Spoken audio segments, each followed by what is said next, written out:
இன்னைக்கு நான் ஒரு வினோதமான விஷயத்தை பற்றி சொல்ல போறேன்.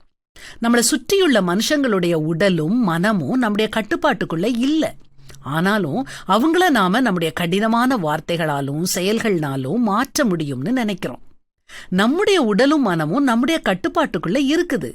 ஆனா நாம நம்மள மாத்திக்கிறதுக்கு எந்த முயற்சியும் எடுக்கிறது இல்ல. இது ஒரு வினோதம் தானே? நாம ஏன் இப்படி இருக்கிறோம்?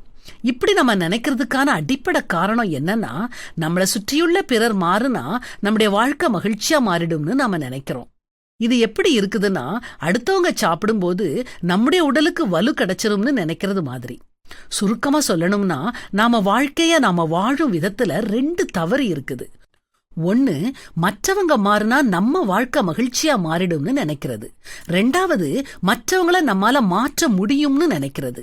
மற்றவங்க மாறுவதற்கான ஒரு நல்ல சூழ்நிலைய நம்மால அமைச்சு கொடுக்க முடியுங்கிறதுல நிச்சயமா எந்த ஒரு மாற்று கருத்தும் இல்ல. ஆனா இது நம்முடைய வாழ்க்கைய மாத்துறதுல இருந்துதான் ஆரம்பிக்கணுமே ஒழிய நேரடியா மற்றவங்கள மாற்ற முயற்சிக்க கூடாது. இப்படிப்பட்ட முயற்சி பெரும்பாலும் தோல்வியில தான் முடியும்.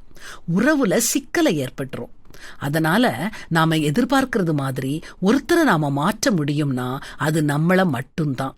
அதுவே நம்முடைய மகிழ்ச்சியான வாழ்க்கைக்கு போதுமானது. இதத்தான் கடவுளும் விரும்புறாரு. நாம நம்முடைய தீய வழிகளை விட்டு விலகி நன்மை செய்யறவங்களா இருக்கணும்னு தான் கடவுளும் சொல்றாரு. கடவுள் சொல்றத கேளுங்க.